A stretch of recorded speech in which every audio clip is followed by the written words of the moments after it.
Desde hace años, el medio ambiente ha sufrido cambios drásticos producidos por actividades humanas que atentan contra el correcto desarrollo de la flora y la fauna. En consecuencia, muchas especies se han visto amenazadas, lo cual ha tenido como consecuencia la creación de espacios destinados a su preservación e incluso a su investigación. Yo soy Gabriel Arana y en el programa de hoy les hablaremos acerca de las reservas naturales, aquí en Ingenio Viral.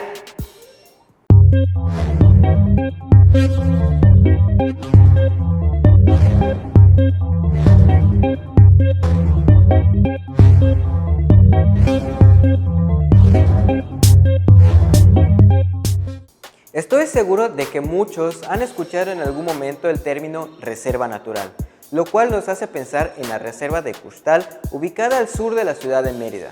A pesar de esto, hay muchas otras reservas naturales aquí en nuestro estado. ¿Ustedes saben exactamente qué son las reservas naturales y por qué son tan importantes? Acompáñame a descubrirlo en nuestro Viralizando del día de hoy.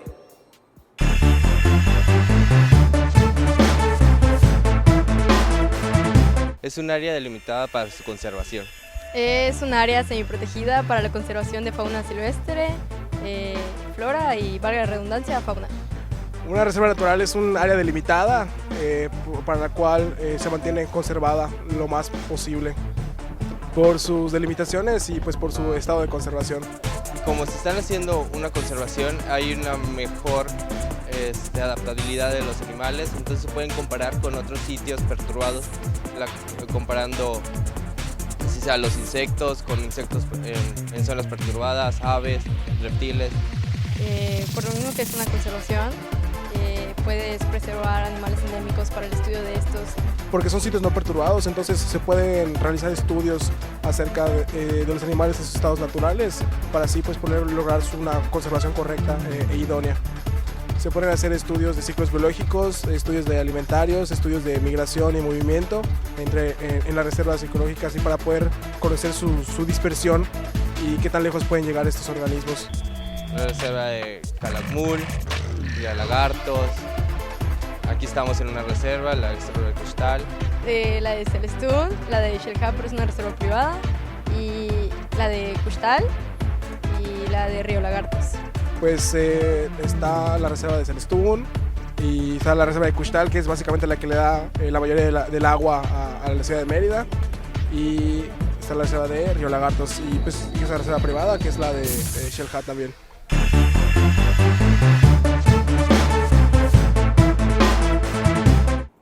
Muchos de ustedes saben qué es una reserva y cuáles son sus funciones. Para llegar a una respuesta concreta, acudimos al campus de Ciencias Biológicas y Agropecuarias de la UADY, donde entrevistamos al doctor Juan José Jiménez Osornio. México tiene muchos recursos naturales y una reserva es un área y es una de las estrategias que ha seguido México para proteger los recursos naturales.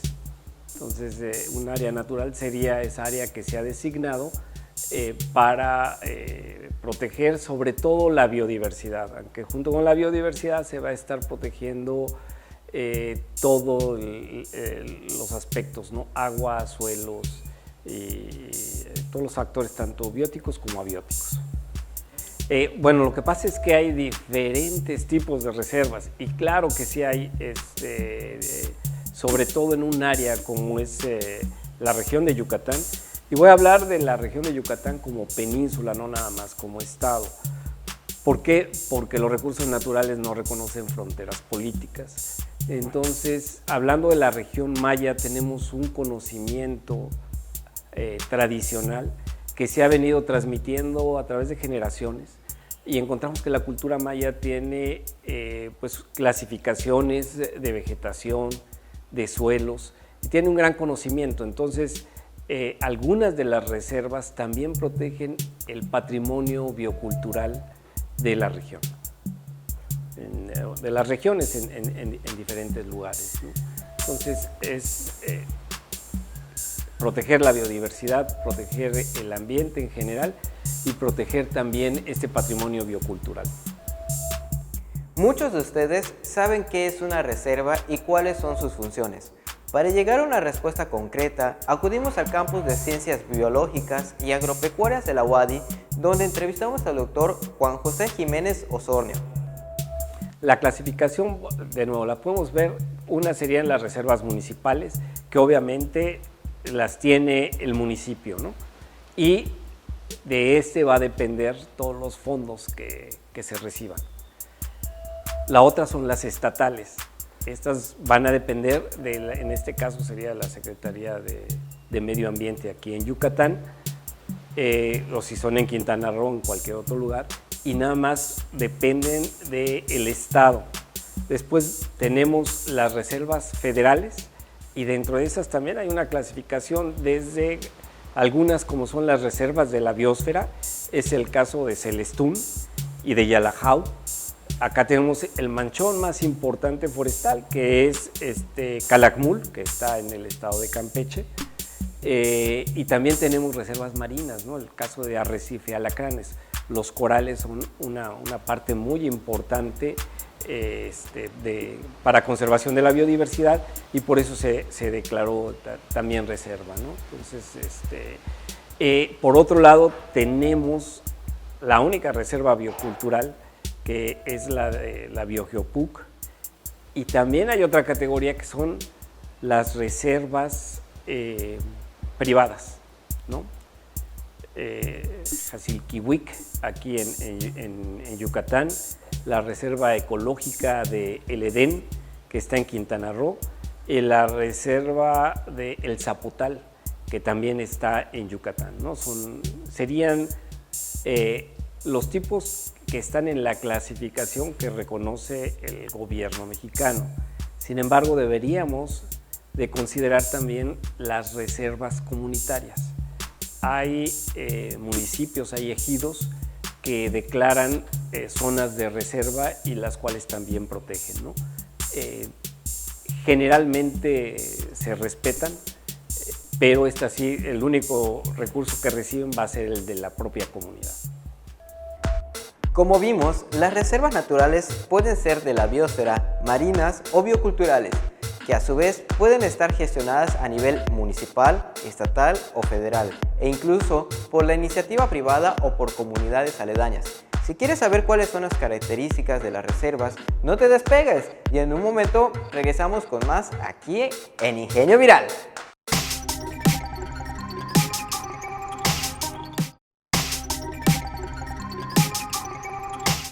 Estamos de vuelta en Ingenio Viral. En el bloque anterior, el doctor Juan José nos platicó acerca de las reservas naturales, su importancia y los diferentes tipos. Sin embargo, ¿cuáles son las características que distinguen a una reserva natural? Echemos un vistazo. Bueno, las reservas naturales, en primer lugar, deben de tener un plan de manejo.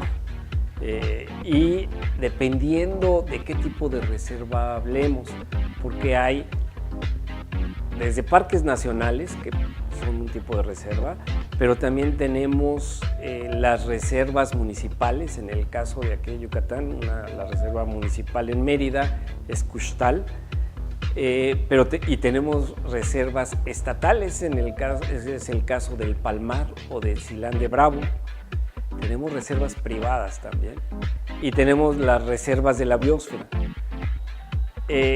Entonces, cada una de estas tiene, en los planes de manejo, tiene una legislación que hay que seguir. Entonces, pero en todas ellas se puede realizar investigación científica. Es una de las actividades que se pueden realizar en todas ellas, ¿no?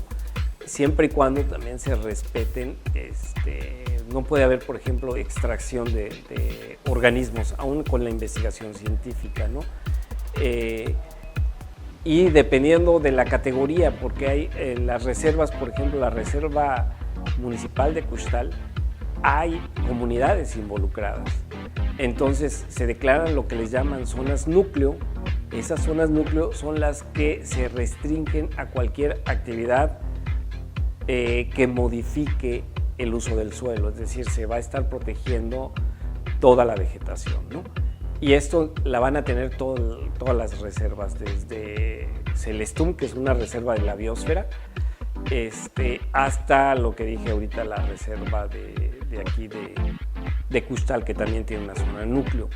Debo reconocer que la única que no tiene una zona núcleo es la Reserva Biocultural, la Biogeopuc, porque al ser biocultural lo que hacen es proteger en realidad los 5 municipios en donde se encuentra establecida la reserva. Y como involucra todas las actividades humanas, pues es muy difícil tener una zona núcleo en este sentido. Entre las características de las reservas naturales destacan zonificación, zonas núcleo con un alto grado de conservación que debe ser estrictamente protegido y preservado, lejos de cualquier fuente de perturbación. Plan de manejo, lineamientos básicos para las actividades a desarrollar en la reserva y las acciones que la administración debe realizar. Suelen apoyarse de legislaciones. Servicios ambientales. Son fuente potencial de recursos para la alimentación, investigación y espacios de recreación al aire libre. Estas áreas protegidas, como nos comentó el doctor, son perfectas para realizar investigaciones científicas, puesto que el medio en el cual se encuentran las diferentes especies no ha recibido ninguna alteración. Veamos lo que nos comenta acerca de la manera en la que se pueden aprovechar estos espacios para las investigaciones. Es un escenario real y además es muy cambiante, ¿no? Entonces se pueden utilizar de diferentes maneras, ¿no? Generalmente, y ya ha hecho mucho la Comisión Nacional de la Biodiversidad para tener todo el registro de los organismos que hay. Entonces podemos hacer diferentes estudios que pueden ir desde determinar cuáles son las especies, las poblaciones de algunas de estas especies. Sobre todo nos van a interesar aquellas que son endémicas, es decir, que nada más se localizan en estos lugares, y tenemos que considerar también muy importantes a cualquier especie que se encuentre en la norma oficial mexicana de protección.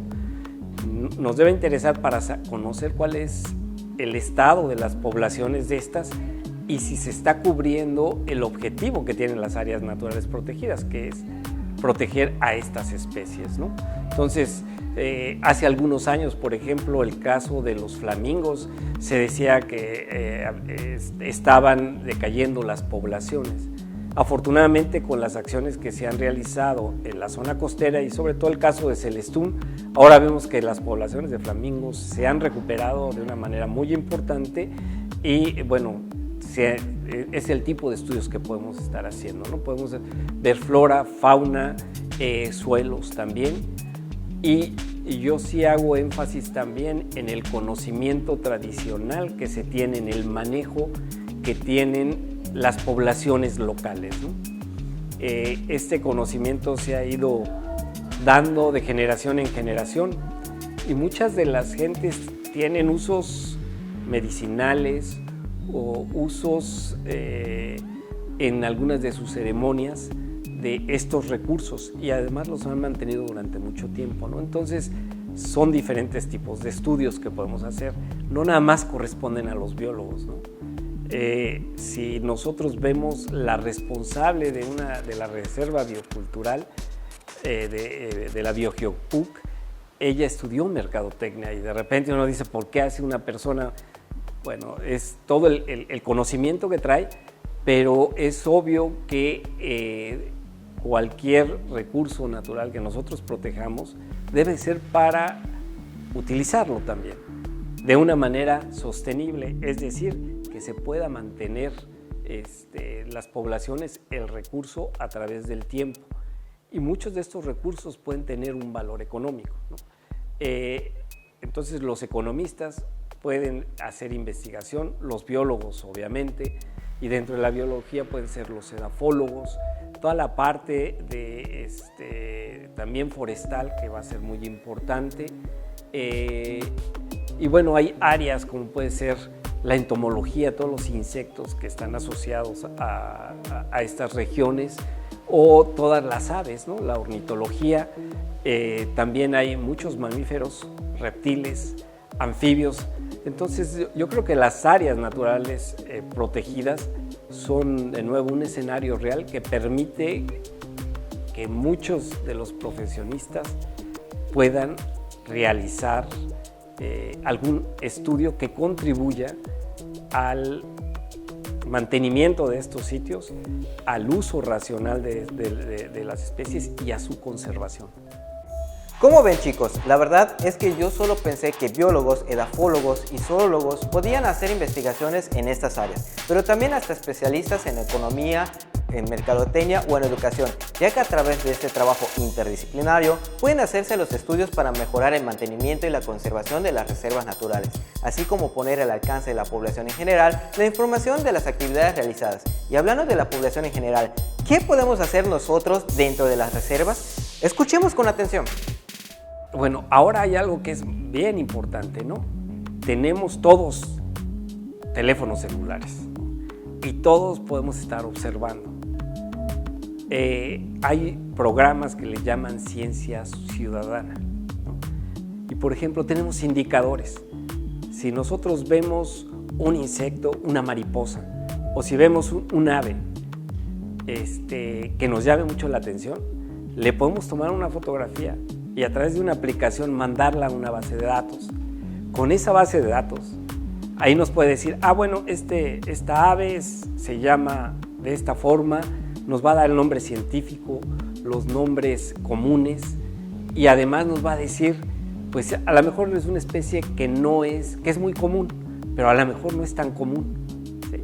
Entonces, los ciudadanos pueden contribuir también haciendo este tipo de observaciones para que tengamos más datos y sepamos cómo estamos, si estamos logrando los objetivos de conservar esta biodiversidad. Las actividades que la población en general puede realizar en las reservas naturales suelen determinarse por la Ley General del Equilibrio Ecológico y Protección al Ambiente, así como también por el plan de manejo correspondiente. Por lo regular, pueden aprovecharse para el turismo alternativo, ya que constituyen un espacio de convivencia menos contaminado en el cual pueden observarse organismos poco comunes en otros espacios. Realizar caminatas, al igual que talleres de agroecología, artesanales y gastronómicos. Y también, si el plan de manejo lo permite, la pesca moderada. Por el momento nos iremos a una breve pausa comercial, pero regresamos con más aquí en Ingenio Viral.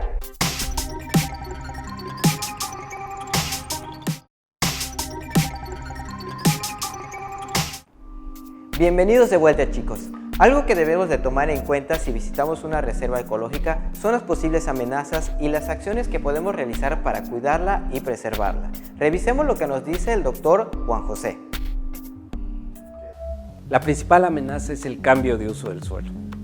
Es decir, en todas estas áreas lo que hemos hecho es delimitar una región en donde no se permiten ninguna actividad que cambie su uso del suelo, ¿no? Desafortunadamente en las zonas aledañas muchas veces, si no están cercadas, pues la gente va a empezar a entrar a hacer desde uno de los aspectos que más puede afectar es la ganadería, ¿no? El que entre ganado a estas áreas va a estarlo afectando, pero también el aprovechamiento de algunos recursos que la gente requiere, ¿no? Sobre todo madera, leña, y después hay ciertas prácticas, ¿no? Obviamente todo lo que es el tráfico de organismos. Sabemos que hay gente que les gustan las aves y entonces pagan altos precios por estos organismos, pero esto lo hemos visto también con mamíferos, ¿no? Entonces yo diría que la principal amenaza para las áreas naturales protegidas es el cambio de uso del suelo y el impacto que tienen en las zonas colindantes. Además de que las áreas naturales, si no hay corredores, si no hay zonas a través de las cuales los organismos, sobre todo grandes mamíferos, como lo pueden ser el jaguar o pumas, se muevan, entonces se va a ver restringida el área, el territorio de estos mamíferos, y esto tiene impacto, ¿no? Otro de los impactos son toda la infraestructura que tenemos en comunicación, carreteras, líneas para llevar la electricidad van a van a tener un impacto también en la región, ¿no? Como población en general, creo que lo primero que tenemos que hacer es conocer cuál es nuestro patrimonio natural y el patrimonio biocultural. En el momento en que nosotros conozcamos un poquito lo que llamamos servicios ambientales, es decir, de qué me sirve a mí como individuo el que se mantengan las reservas, pues es en varias cosas, ¿no? Una de ellas es que son lugares donde se está fijando el carbono, ¿no? Uno de los grandes problemas que enfrentamos como humanidad es el cambio climático. Cuando nosotros deforestamos, cuando nosotros cambiamos estas áreas y le quitamos la vegetación, lo que estamos haciendo es favorecer que se liberen más gases de invernadero y por lo tanto esto va a tener un impacto. Entonces, el clima, que es el regulador del ambiente, es algo que nos beneficia a todos como sociedad. Por otro lado, el patrimonio de la biodiversidad que tenemos, ¿no? México es un país que es mega diverso y eso es muy importante porque lo que quiere decir es que el número de especies que encontramos por unidad de área es muy alto y es debido a la diversidad ambiental que tenemos, ¿no? Entonces, este patrimonio es muy importante porque muchos de los recursos de los cuales dependemos, llamémosles medicinas, alimentos, surgen precisamente de diferentes especies, ¿no? Y estas especies que las tenemos, no sabemos cuáles de ellas pueden ser las medicinas del futuro o los alimentos del futuro, ¿no? Entonces, si hacemos más investigación acerca de las características de estas especies, nos pueden ayudar. Pero además de eso, otra de las cosas que nos ayudan y que creo que mucha gente lo disfruta y lo hace es el paisaje, ¿no? El salir a hacer un recorrido a un manglar o un recorrido a un bosque puede ser una forma de esparcimiento muy, muy buena, ¿no? En donde nos conectamos de nuevamente con la naturaleza, donde si llevamos a los niños van a poderse dar cuenta de todos los organismos que pueden vivir en estos sitios. Adicionalmente, y ahí es la parte del patrimonio biocultural, ¿no? ¿Qué tanto conocen las gentes en las comunidades mayas?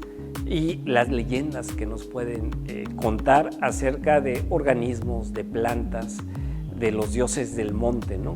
De ese respeto que se puede tener. Entonces, México también, al ser un país que tiene muchas culturas, muchos pueblos originarios, también es importante por su riqueza biocultural.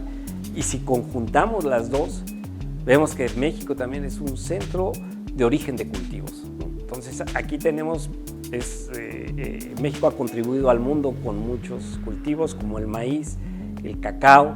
En el caso de Yucatán encontramos cosas como el enequén, que fue en algún momento el oro verde, pero también está la chaya y hay otra serie de especies, ¿no? La papaya, que las poblaciones silvestres se encuentran precisamente en algunas de estas áreas naturales protegidas y entonces representan un patrimonio importante para todos como sociedad, ¿no?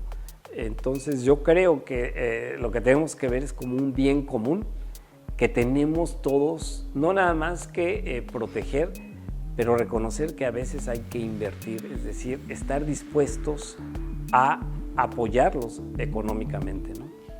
Entonces, destacamos como posibles amenazas el cambio del uso del suelo, la entrada de ganado o de especies no nativas, el tráfico ilegal y la presencia de infraestructura de telecomunicaciones que impiden el desplazamiento adecuado de los animales.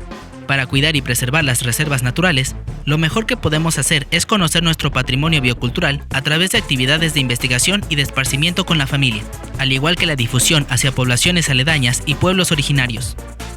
Por último, veamos cuáles son las principales reservas naturales en Yucatán y en la península. Bueno, yo creo que sí, aquí sí es una invitación a cualquier persona, independientemente de la edad y de la profesión, para que si está interesado, hay se puede ser voluntario, ¿no? Y voluntario en diferentes aspectos, ¿no? Desde ir y apoyar en un proyecto de reforestación, ir y pasar un verano en una de estas áreas que puede ser muy enriquecedor, ¿no? Porque obviamente en casi todos los sitios va a haber un lugar donde se puede quedar la gente y ellos pueden ayudar, ¿no? Y pueden ayudar poniendo ese granito de arena y sobre todo, creo que lo más importante, el estar en un área natural protegida, darnos cuenta de esa importancia y después transmitirla a otros compañeros, ¿no? Y aquí entran desde los niños que pueden, y en algunos casos hay programas para niños, hasta gente ya adulta, ¿no? Que pueda ir y hacer de nuevo actividades desde reforestación, a veces desde capacitación a algunas de las personas de la misma reserva o de las comunidades que están alrededor. Y el otro aspecto que va a ser muy importante es cuando veamos productos que vienen de comunidades cercanos a estas reservas, comprarlos, identificarlos y apropiarnos de estos, comprarlos, porque de esa manera estamos apoyando a la gente que vive en estos lugares para que tengan una forma de vida más digna. Espero hayan tomado nota y si pueden, vayan a visitar alguna, ya que es una buena manera de ponernos en contacto con la naturaleza. Con esto damos por finalizado el programa de hoy. Yo soy Gabriel Arana y esto fue Ingenio Viral.